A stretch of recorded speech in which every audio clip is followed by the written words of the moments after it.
State police भी इस्तेमाल करती है और एनआईए भी करती है। स्टेट पुलिस के अंदर, स्टेट पुलिस के एक्ट के अंदर आईओ ही आमतौर पर जो होता है वो पूरी छानबीन करता है, पूरे पूछताछ करता है, चालान भी वो तय करता है, कोर्ट में पेश भी वो करता है और सारी चीज आईओ होती है और वो पीआई कक्षा का अधिकारी होता है। इसलिए इसमें एसपी का प्रोविजन रखा गया है। जहां तक एनआईए का सवाल है मान्यवर, एनआईए एक विशिष्ट रूप से बनाया गया कार्यबल है। श्री चिदम्बरम साहब गृह मंत्री थे तब बनाया गया और इसकी एक एडमिनिस्ट्रेटिव हायरार्की तय की गई। एडमिनिस्ट्रेटिव हायरार्की के अंदर जो इन्वेस्टिगेशन के अंदर जवाब आते हैं, जो साक्ष्य आते हैं, ये सारी चीजों को एसपी लेवल पर, डीवाईएसपी लेवल पर रिव्यू होता है। अंततोगत्वा आईजी और डायरेक्ट एनआईए के लेवल पर भी रिव्यू होता है और उसके बाद में चालान कोर्ट के सामने जाता है।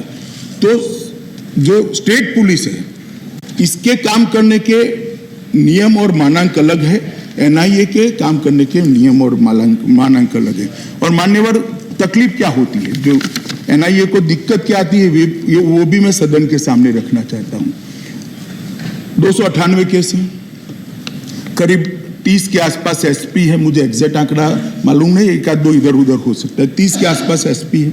चालान करने तक जब एनआईए नहीं बनी तब तक तो ठीक था, अब केस कोर्ट में आ गए।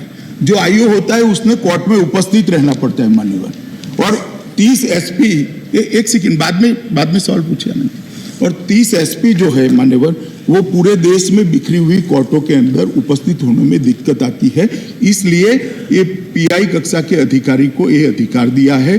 परंतु जो महत्वपूर्ण फैसले हैं एनआईए की रिव्यू मीटिंग के अंदर भी ही होते हैं। एनआईए ने इस प्रकार का अपना एक एडमिनिस्ट्रेटिव खाका तैयार किया है, इसके अंदर होता है। तो मुझे लगता है कि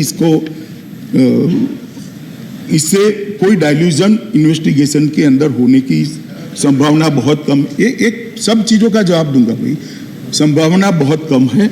और मान्यवर इससे ये अमेंडमेंट करने से केस चलने की गति में काफी बढ़ोतरी हो, द्रुत गति से केस चल पाएंगे, क्योंकि पीआई उपलब्ध होते हैं।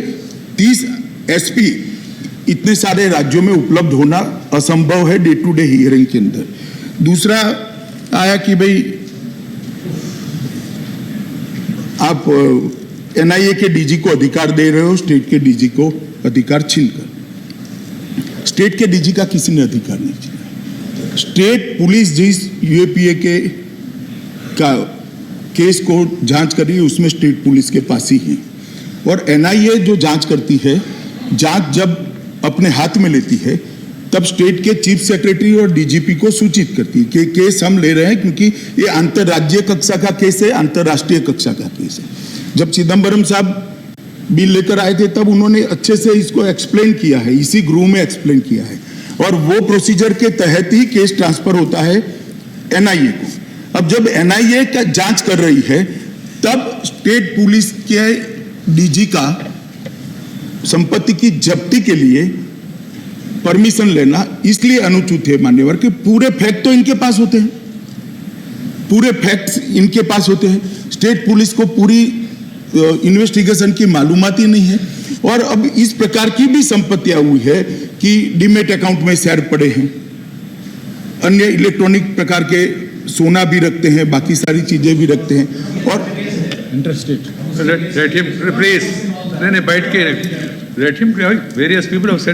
चिदम्बरम साहब आप बाद में फिर से प्रश्न पूछिएगा, मैं फिर से जवाब दूंगा। और ये उनकी जो संपत्तियां पड़ी है इसमें जरा सी भी देरी होती है तो संपत्ति ट्रांसफर करने का संभावना पूरी की पूरी रहती है। इसलिए एनआईए में भी डीजी कक्षा के अधिकारी होते हैं और देश के सीनियर मोस्ट 8-10 डीजी में से सीनियर व्यक्ति को वहां बनाया जाता है। तो मुझे लगता है इस पर किसी ने आशंका करने की जरूरत नहीं है। मान्यवर, अंतिम में मैं इतना ही कहना चाहता हूं कि ये कानून अगर हम एक मत के साथ यहां से पारित करते हैं, लोकसभा में भी कुछ 5-6 सदस्य छोड़कर सबने समर्थन किया है, तो विश्व भर के अंदर हमारी एजेंसी के लिए अच्छा संदेश जाएगा और विश्व भर के आतंकवादियों के अंदर भी एनआईए की धमक बढ़ेगी, हमारे कानून की धमक बढ़ेगी और कम से कम आतंकवाद जैसे मुद्दे पर भी ये सदन एक मत है, ऐसा एक संदेश जाने से मुझे लगता है आतंकवाद के खिलाफ की लड़ाई में हमें बहुत समझ। तो इतना लोग को नहीं मिले, not to all. Mr. Chidambaram, he has raised the discussion. Both the chair and the honorable 8 people, 10 people ask, I can't give, na? Leaders are there in the front, leave it to them. Let Mr. me Hussain make Darwai, it please. absolutely clear. Darwai, please.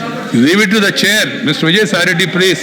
Don't sit and speak. Sri Let me Chidambaram. make it absolutely clear on behalf of the Congress party, we are not opposing all the provisions of this amending bill.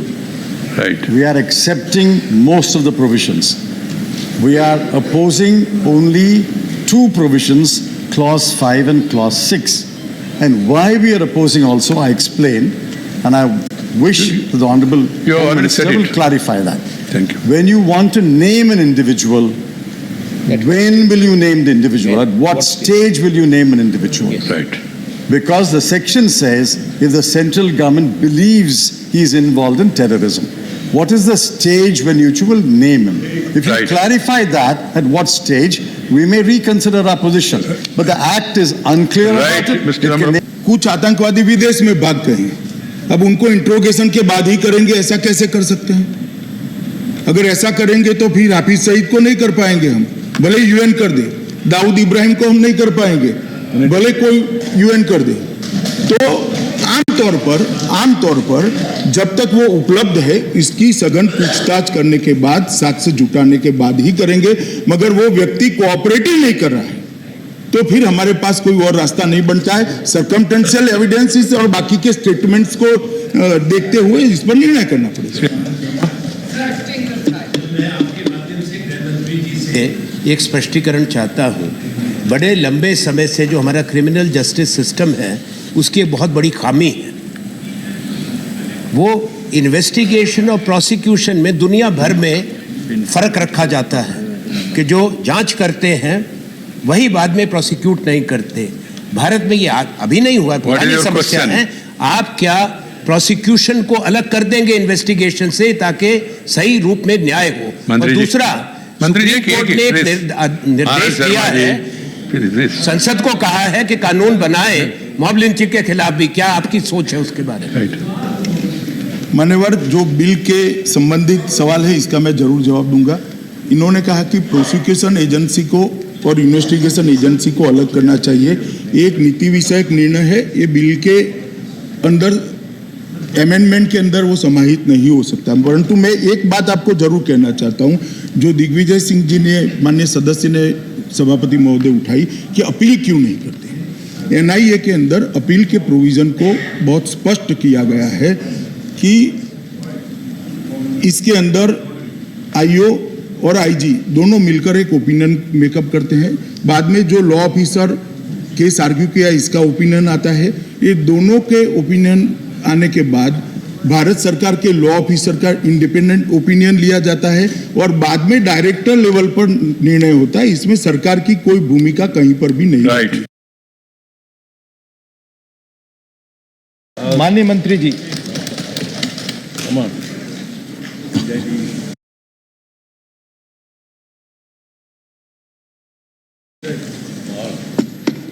उपसभापति महोदय, ये अति महत्वपूर्ण bill हमारे MOS pilot कर रहे हैं, परंतु मुझे लोकसभा में 5:45 बजे पहुंचना है, इसलिए कुछ टिप्पणियां, कुछ मुद्दे हमारे माननीय सदस्यों के द्वारा। Please no sir, please is not yielding, please is not yielding. Rule तो बताइए। Raja Sahab, is not yielding. Please Which rule? You have Sir, this affects states' rights. This affects states' rights. This amendment will affect states' rights. It's not going on the record. Which rule? आप reply दे, आपकी बात कोई record पे नहीं जाए। नहीं दरवेश, please. Notice नहीं दिया है भाई, नोटिस नहीं दिया आप लोगों ने स्टैंडिंग कमेटी के लिए। नोटिस कहाँ दिया है? लाइए, नोटिस है क्या? नहीं मगर नोटिस है क्या? उपसभापति महोदय नोटिस ही नहीं है। नोटिस नहीं है। कैसे आप डिमांड कर सकते हैं? Very notice. माननीय मंत्री जी आप जवाब दे, कोई बात रिकॉर्ड पे नहीं जाएगी ये नहीं, प्लीज। अरे भाई, which rule you have to quote rule number? मगर फिर भी point of order. आ जाए फिर भी बिल मूव करने के पहले नोटिस तो देना पड़ेगा ना। Please please please. Rules are rules, we really honour the rules, we respect the rules. लेकिन आपका बिल आया है आज ही, हमने कुछ नहीं कहा, वरना yesterday I have raised a serious subject. Today we have not done because it's a serious thing, and you came and said once you come and sit, a senior minister of the house, हम लोग खामोश इसलिए बैठे कि let us not go by these rules. Likewise, yeah. Senior minister आएगा तो भी house तो रूल्स से ही चलेगा ना। No, that is why we are saying we have just raised it, we have flagged one issue. Can it go to Senate committee? We have a majority. You can, so it will not go. राजा साहब please, राजा साहब